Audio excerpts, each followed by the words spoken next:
Now, after the United Kingdom, it is the turn of the European Union that has now demanded access to the Xinjiang province for human rights observers. The European Union has now urged China to allow for an investigation over the ill treatment of the Uyghur minority Muslims in the Xinjiang province and also for the people in the Tibetan region. Now, the European Union Foreign Policy Chief, Josep Borrell, has called on China to allow the United Nations human rights boss, Michelle Bachelet, to visit and also to independently investigate into the ill treatment that is being meted to the Muslim minorities in the Xinjiang province. The United Nations believes that nearly about 1 million Uyghur minority Muslims have been held in detention camps by the Chinese authorities there. Once again, we urge China to allow meaningful access to Xinjiang for independent observers, including High Commissioner Bachelet. This is key to enable an independent, impartial and transparent assessment of the grave concerns that the international community has. Now, Josep Borrell made the comments addressing the United Nations Human Rights Council in Geneva. He's also highlighted the alleged persecution of the Tibetans at the hands of the Chinese authorities. Now, senior EU officials have also urged China to comply with its obligation under national and international law to respect and to protect human rights.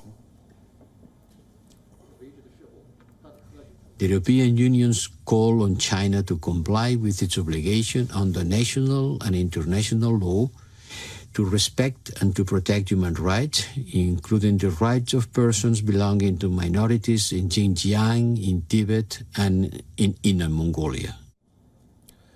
Now, earlier it was Britain's Foreign Secretary Dominic Raab who had exposed China at the United Nations Human Rights Council. The United Kingdom's Foreign Secretary had denounced torture, forced labour and also forced sterilisation. And he said that all of these were taking place on an industrial scale in China's Xinjiang province. I think there's a sensible conversation that is to be had between government and the tech companies about making sure news is available in the most effective and efficient and cost-effective way for consumers. And China's recent actions against pro-democracy leaders in Hong Kong have also drawn global criticism. European Union reminded Beijing to follow the one country, two systems formula.